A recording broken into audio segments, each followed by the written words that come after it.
That's xylazine. I want to bring in Nate Moellering. He joined now. Nate has recovered from fentanyl addiction. I want to know from you, Nate, have you seen this skin-rotting zombie xylazine drug on the streets? Have you seen it? Yes, Stuart, absolutely. We see it on a daily basis, really. It's pretty much mixed into the entire drug supply now. As you mentioned previously, there were over 100,000 overdose deaths last year. But I'm interested in this xylazine. I know you've seen fentanyl out there. You've recovered from. Are you seeing xylazine? Have you seen it yourself? Yeah, as I was saying, the reason this is becoming such a problem is because it's mixed into fentanyl. We're seeing these two together. And what is xylazine? Xylazine is a sedative. It's an animal tranquilizer, and it is not approved by the FDA for human consumption. It's a central nervous system depressant. So when you mix it together with fentanyl, which is also a central nervous system depressant, you see people die of fatal overdoses at a much higher rate than we have previously. And it causes necrosis of the skin, which is the zombie part you're talking about. So when it's injected, it damages the tissue, the blood vessels, and so you get a skin rotting disease that takes hold, makes people look like zombies. That's awful. Now, you recovered from fentanyl addiction.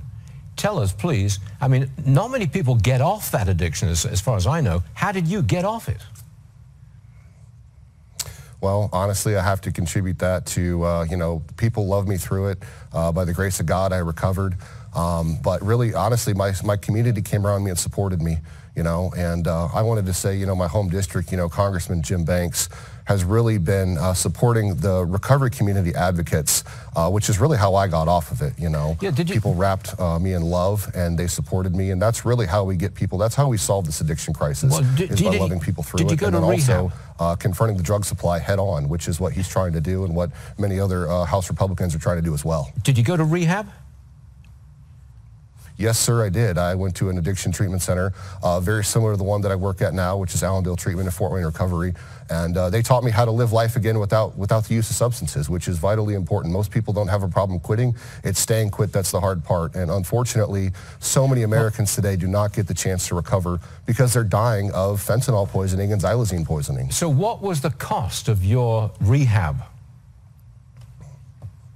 Well, for me, it was free. Okay, what would it have cost if you were a paying customer? What did it cost the taxpayer? I'm not down on this. I simply want to know, how much is it going to cost if you want to get all fentanyl addicts, heaven knows how many hundreds of thousands there are, how much is it going to cost to get them off? Well, it's probably millions of people, and that number I really don't know. I mean, per person, it can cost tens of thousands of dollars. I mean, if you just factor in the cost of direct care. But if you look at lost productivity from people that are passing away and people that are wrapped up in active addiction, usually it's accompanied by a mental health disorder, it costs us billions and billions of dollars, if not trillions per year. But it's going to cost an arm and a leg to fix it. Thanks very much for joining us, sir. We do appreciate your story. Come back soon. Thank you. Thank you for having me.